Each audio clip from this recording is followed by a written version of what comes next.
On the outside of the show, we had Rosemary Erickson. She wrote the book Serial Killers and the Aftermath, and we talked about the Santa Fe, Texas school shooting, as well as the one earlier in Florida, along with the 4 cases that she is actively working right now, 4 serial killer cases in which she has not only written a book, but she is an expert witness. We're thinking that might have an interest to you, and we talked about why she's in Sioux Falls, South Dakota. She said it's a lot safer than Miami, Washington, D.C., Seattle, or San Diego, and we have to agree with that. Now, who is on the far outside, coming up the track and headed towards the finish line? Vaney Hariri is with us, and when we start talking about the community with what you do and how well you do it, this is kind of special this morning to be able to talk about killings, violence, all that we do, and you've got a conference coming up, and you threw in a line this morning that we'll talk about. Yeah. It's only the cost of a cookie. Yeah. What the heck are you talking about? If it only costs a cookie. Well, one of the things that's happening in our society when we talk about culture, and obviously we work with businesses within their organizations, and that's where we do a lot of that work, and with nonprofits. But when we talk about culture, we're talking about every element. So your familial culture, we're talking about your community culture, your national culture, global culture, all that. And one of the most dangerous things that we have done in our country in particular over the last probably 30 years is really with the concept of what you want a cookie, right? Whenever anybody was doing anything that they were supposed to do, if you were a parent taking care of your children, we would say, so what? You want a cookie, right? If you were a person that showed up to work and worked hard every day and did what you were asked to do, we said, what? You want a cookie? If you paid your taxes, if you were a good person, if you mowed your lawn, if you did any of those type of things, we'd say, so what? You get a cookie. To create an environment where a person who does what you want them to do, a person who is doing what presumably they should be doing, does not get and should not expect any type of acknowledgement for that or any type of appreciation for that, because you're just doing what you're supposed to. But when we have a world where so many people are not, there's so many parents not taking care of their children, there's so many people not engaging in their work, there's so many people not participating in their community, the question we have to ask ourselves is, if all it costs is a cookie, right? Why is it so difficult for us to encourage that behavior, to move people towards positive behaviors versus away from negative ones, and to encourage and to lift up those people who are doing all of those great things? Again, with all of these shootings and everything, we always had the same conversation all the time. Why do we spend 70% of the time talking about the assailant and 30% of the time talking about the victims, right? People who were at where they were supposed to be at, doing what they were supposed to be doing. And that creates a culture where there's not a ton of incentive to do what it is you're supposed to do, whether it be in the workplace or at home or in the community. Think 3D Solutions. Yes, sir. You work with a lot of companies. Mm-hmm. What do you do? So essentially what we do, we specialize in leadership development training. So number one, so that you have the talent that you need inside the building to make sure that you can run it properly. We make sure that you can hire from within. That's a huge thing right now for a lot of businesses. Somewhere around 70+% of businesses don't feel like they have the talent internally at present time to take their company into the future. And then what we do is we work on overall culture in terms of culture consulting, and we essentially help you devise a culture, create one intentionally that will allow you to attract and retain the very best talent that's out there. So that's the main crux of what it is that we do for companies. All right, we're going to talk about CultureCon, but we want to talk a little bit about the fact that Rosemary in her segment differentiated between the school shootings mm-hmm. and those in Vegas, other yes. parts of the country. Would you be doing the same thing? Well, I wouldn't speak to how she differentiates it as an expert in that particular place, and I would never in a million years put myself in that particular space. What I would say is that some of the elements that go into that are similar, right? In terms paying of attention to the clues, the public. There you go. Relatives, friends. Right. You just said it right there. Workforce.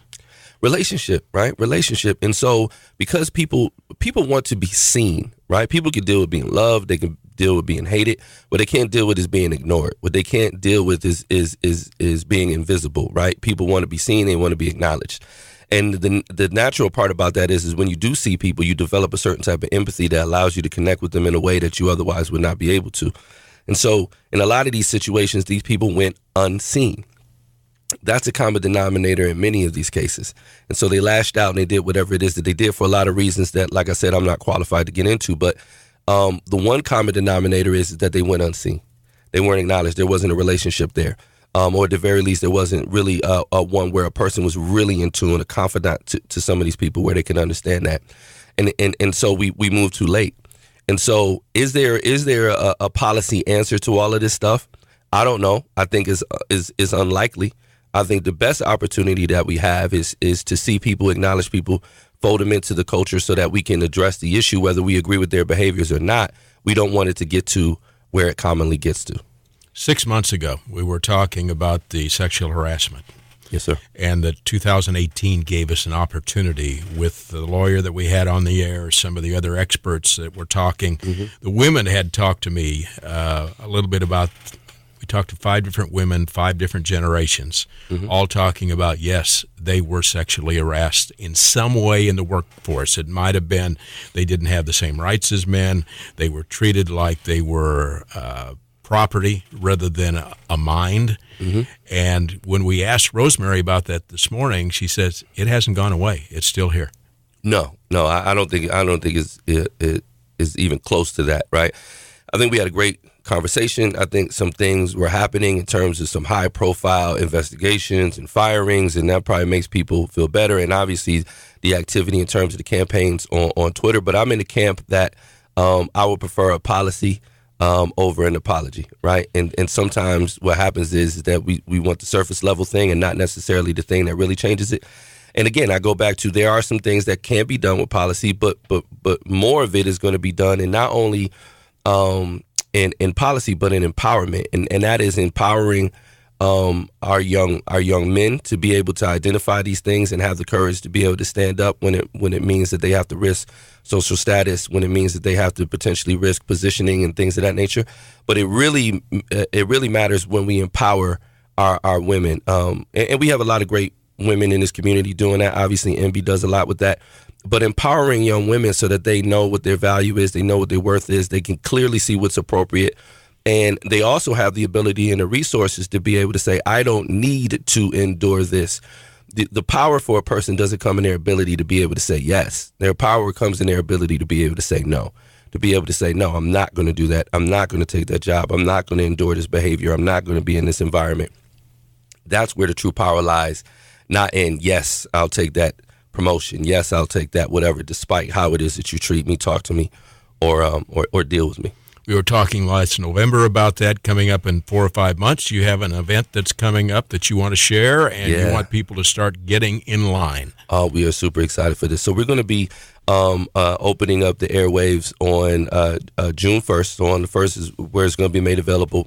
But what you're referring to is CultureCon Sioux Falls, and this is something I'm deeply passionate about. As people who are in the industry and being in finance that we were so long, we've been to dozens and dozens and dozens of conferences, and they never really served us. A lot of them are multi-track. We weren't able to share experiences. One person would have to go back and report to a whole company over their viewpoint.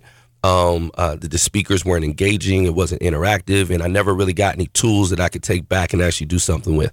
And so essentially we're going to address all of those things, make it far more interactive, change the way that we interact with our participants, with the speakers, and with the sponsors, even the sponsors as a part of this, and get something different out of it, in that we want them to interact and provide content. We don't want them just to be a check and a logo. We want them to really participate and have some investment. So everybody has to get out June 1st and get the tickets. We priced it very, very reasonably because we want people to come as teams. Make sure you get it. I don't see this. I don't see the tickets lasting too much longer than probably August and getting out of the early bird. So people need to get on it. June 1st is going to be amazing. But there's a lot that they'll hear about it. And we'll talk more about that. We have 30 seconds quickly. Kidney Walk. Yeah, Kidney Walk. That's happening June 9th. That's another passion of mine. I am on the board of directors for the National Kidney Foundation in the Dakotas. This is huge. Kidney disease is one of the biggest killers of Americans, and particularly people of color. So it's one of those things where we need people to get out and walk, just come out, participate, engage, shake hands, and be there for support and help us raise some money so that we can get into research and try to take another disease down.